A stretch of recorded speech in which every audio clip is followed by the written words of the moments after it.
हम रणचंडी को खुश करने के लिए नृत्य गान कराएंगे, यही इसी जगह।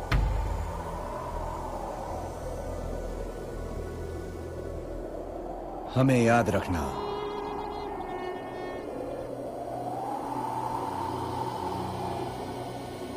याद रखना हम क्यों मरे। उसे नहीं चाहिए थी श्रद्धांजलि या गीत या स्मारक या वीरता और जंग का नगमा। छोटी सी ख्वाहिश थी उसकी। हमें याद रखना।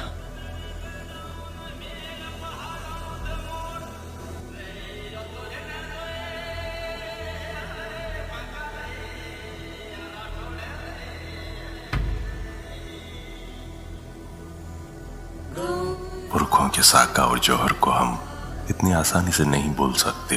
राजपूत योद्धा अपनी प्रजा की रक्षा करना जानते थे। जीते जी एक पर भी आंच नहीं आने दी। कट गए, मर मिटे इज्जत की खातिर। जौहर की चिता में लाखों राजपूतानियां जिंदा जल गई। लाखों राजपूत योद्धा कट गए, सिर कट गए, पर धड़ लड़ते रहे। कर्नल जेम्स टोड ने राजस्थान के प्रत्येक राज्य में यूरोप के थर्मोपल्ली जैसे युद्ध होने की बात स्वीकार की है और हर एक युद्ध में लियोनाइडस जैसा योद्धा होने की बात स्वीकार की है। ऐसे ही एक योद्धा थे राव जयमल जी मेड़तिया। राव जयमल जी का जन्म 17 सितंबर 1507 ईस्वी को शुक्रवार के दिन हुआ था। सन 1544 ईस्वी में जयमल जी 36 वर्ष की आयु में अपने पिता राव वीरमदेव की मृत्यु के बाद मेड़ता की गद्दी पर बैठे। पिता के साथ अनेक विपदाओं व युद्धों में सक्रिय भाग लेने के कारण जयमल जी में बड़ी बड़ी सेनाओं का सामना करने की सूझबूझ थी। उनका व्यक्तित्व निखर चुका था और जयमल जी मेड़तिया राठौड़ों में सर्वश्रेष्ठ योद्धा बने। मेड़ता के प्रति जोधपुर के शासक मालदेव के वैमनस्य को भांपते हुए जयमल जी ने अपने सीमित साधनों के अनुरूप सैन्य तैयारी कर ली थी।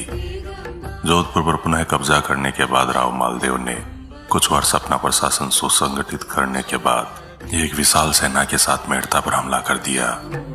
अपनी छोटी सी सेना से जयमल मालदेव को पराजित नहीं कर सकते थे, अतः उन्होंने बीकानेर के राव कल्याणमल को सहायता के लिए 7000 सैनिकों के साथ बुलवा लिया।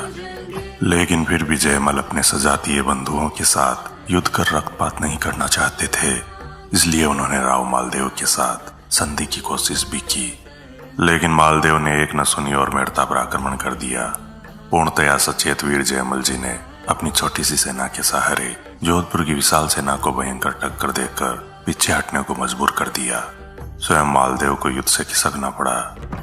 युद्ध समाप्ति के बाद जयमल ने मालदेव से छीने निशान मालदेव को राठौड़ वंश का सिरमौर मान उसकी प्रतिष्ठा का ध्यान रखते हुए वापस लौटा दिए। मालदेव पर विजय के बाद जयमल ने मेड़ता में अनेक सुंदर महलों का निर्माण कराया और अपने क्षेत्र में विकास कार्य किए।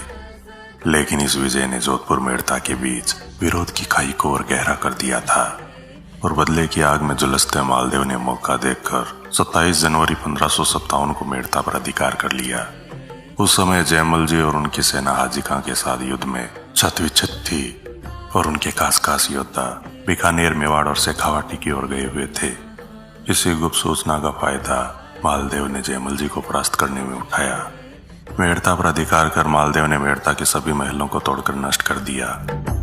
आधा मेड़ता अपने पास रखते हुए आधा मेड़ता मालदेव ने जयमल के भाई जगमाल, जो मालदेव के पक्ष में था, को दे दिया। मेड़ता छूटने के बाद जयमल जी मेवाड़ चले गए, जहां उदय सिंह जी ने उन्हें बदनौर की जागीर प्रदान की। लेकिन वहां भी मालदेव ने अचानक हमला कर दिया और जयमल द्वारा शौर्यपूर्वक सामना करने के बावजूद मालदेव की विशाल सेना निर्णायक सिद्ध हुई। जयमल जी को बदनौर भी छोड़ना पड़ा। अनेक वर्षों तक अपनी छोटी सी सेना के साथ जोधपुर की विशाल सेना का मुकाबला करते हुए जयमल जी समझ चुके थे कि बिना किसी शक्तिशाली समर्थन के वे मालदेव से पीछा नहीं छुड़ा सकते और इसी हेतु मजबूर होकर उन्हें अकबर से संपर्क करना पड़ा, जो अपने पिता हुमायूं के साथ मालदेव द्वारा किए गए विश्वासघात की वजह से खिन्न था। और अकबर राजस्थान के उस समय के सर्वाधिक शक्तिशाली शासक मालदेव को हराना भी जरूरी समझता था। जयमल जी ने अकबर की सैन्य सहायता से पुनः मेड़ता पर कब्जा कर लिया। जोधपुर के शासक राव मालदेव के निधन के बाद जयमल जी को लगा कि अब उनकी सारी समस्याएं समाप्त हो गई है। लेकिन अकबर की सेना से भागी हुए सैफुद्दीन को जयमल जी द्वारा आश्रय देने के कारण जयमल जी की अकबर से फिर से दुश्मनी हो गई और अकबर ने एक विशाल सेना मेड़ता पर हमले के लिए रवाना कर दी। अनगिनत युद्धों में अनेक प्रकार की क्षति और अनगिनत घर उजड़ चुके थे और जयमल जी प्रजा का और अधिक नुकसान नहीं चाहते थे।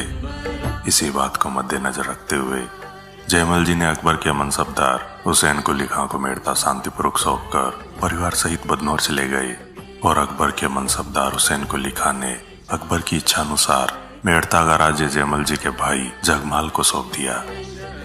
अकबर द्वारा चित्तौड़ पर आक्रमण का समाचार सुन जयमल जी भी चित्तौड़ पहुंचे।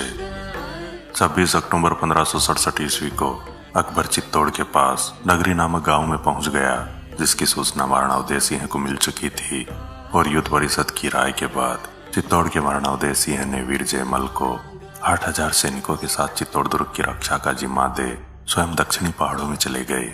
विकट युद्धों के अनुभवी जयमल जी ने युद्ध की तैयारियां प्रारंभ कर दी। उधर अकबर ने चित्तौड़ की सामरिक महत्व की जानकारियां इकट्ठा कर अपनी रणनीति तैयार की। चित्तौड़ दुर्ग को विशाल सेना ने घेर लिया और दुर्ग के पहाड़ के नीचे सुरंगें खोदी जाने लगी ताकि उनमें बारूद भरकर विस्फोट कर दुर्ग के पुरकोटे उड़ाए जा सके। दोनों ओर से भयंकर गोलाबारी शुरू हुई। तोपों की मार और सुरंगों के फटने से दुर्ग में पड़ती दरारों को जयमल जी रात्रि के समय फिर से मरम्मत करा देते। अनेक महीनों तक भयंकर युद्ध के बाद भी कोई परिणाम नहीं निकला। चित्तौड़ के रक्षकों ने मुगल सेना के इतने सैनिकों और सुरंग खोदने वाले मजदूरों को मारा कि लाशों के अंबार लग गए। बादशाह ने किले के नीचे सुरंग खोदकर मिट्टी निकालने वाले मजदूरों को एक एक मिट्टी की टोकरी के बदले एक एक सोने की मोहर दी ताकि काम चालू रहे। अबुल फजल ने लिखा है कि इस युद्ध में मिट्टी की कीमत भी स्वर्ण के समान हो गई थी। बादशाह अकबर जयमल के पराक्रम से भयभीत व आशंकित भी थे, इसलिए उन्होंने राजा टोडरमल के जरिए जयमल को संदेश भेजा कि आप राणा और चित्तौड़ के लिए क्यों अपने प्राण व्यर्थ गंवा रहे हो। चित्तौड़ दुर्ग पर मेरा कब्जा करा दो, मैं तुम्हें तुम्हारा पैतृक मेड़ता राज्य और बहुत सारा प्रदेश भेंट कर दूंगा। लेकिन जयमल जी ने अकबर का प्रस्ताव साफ ठुकरा दिया और कहा कि मैं राणा और चित्तौड़ के साथ विश्वासघात नहीं कर सकता और मेरे जीवित रहते आप किले में प्रवेश नहीं कर सकते। जयमल जी ने टोडरमल के साथ जो संदेश भेजा वो कवित रूप में इस तरह प्रचलित है। हे गढ़ मारो मेदणी असुर फिर की माण कोचा जे चित्रकोटरी दधी मोही दीवान। जयमल लिखे जवाब यूं सुन अकबर सा है आण फिरे गडूपरा पड़ियो धड़ पातसा है। दोस्तों, पिछले भागों में हमने आपको बताया था कि जब चित्तौड़ी बुर्ज पर अकबर ने जयमल जी को देखा तो अपनी संग्राम नामक बंदूक से गोली दाग दी जो उनके पैर में लगी। जयमल जी के घायल होने के बाद सभी राजपूतों ने जौहर और साका का निर्णय लिया। जौहर क्रिया संपन्न होने के बाद घायल जयमल जी कल्ला राठौड़ के कंधे पर बैठकर चल पड़े रणचंडी का आह्वान करने। जयमल जी के दोनों हाथों की तलवारों ने बिजली के समान चमकते हुए शत्रुओं का संहार किया। उनके शौर्य को देखकर अकबर भी आश्चर्यचकित हुआ। इस प्रकार यह वीर चित्तौड़ की रक्षा करते हुए दुर्ग की हनुमान पोल व भैरव पोल के बीच लड़ते हुए वीरगति को प्राप्त हुआ, जहां उनकी याद में आज भी स्मारक बना हुआ है। इस युद्ध में वीर जयमल और पत्ता सिंसोदिया की वीरता ने अकबर के हृदय पर ऐसी अमिट छाप छोड़ी कि अकबर ने दोनों वीरों के हाथी पर सवार पत्थर की विशाल मूर्तियां बनवाई, जिन्हें बाद में औरंगजेब ने तुड़ा दिया था। इन विशाल मूर्तियों का जिक्र उस समय के देश विदेश के पर्यटकों ने अपने लेखों में किया है। यह भी कहा जाता है कि अकबर द्वारा स्थापित इन दोनों मूर्तियों पर जो कुछ इस तरह है। जयमल बढ़ता जीवने पत्तो बाए पास हिंदू चढ़िया हाथियां चढ़ियो जस आकाश। दोस्तों, वीरवर जयमल जी राठौड़ के इतिहास से जुड़ा यह वीडियो आपको कैसा लगा? कृपया लाइक एवं कमेंट जरूर करें। मैं विजय राठौड़ जल्द लौटूंगा इतिहास से जुड़े रोचक एवं रोमांचक वीडियोस लेकर। जुड़े रहें हमारे चैनल स्ट्रेंथ फैक्ट्स इंडिया के साथ। धन्यवाद।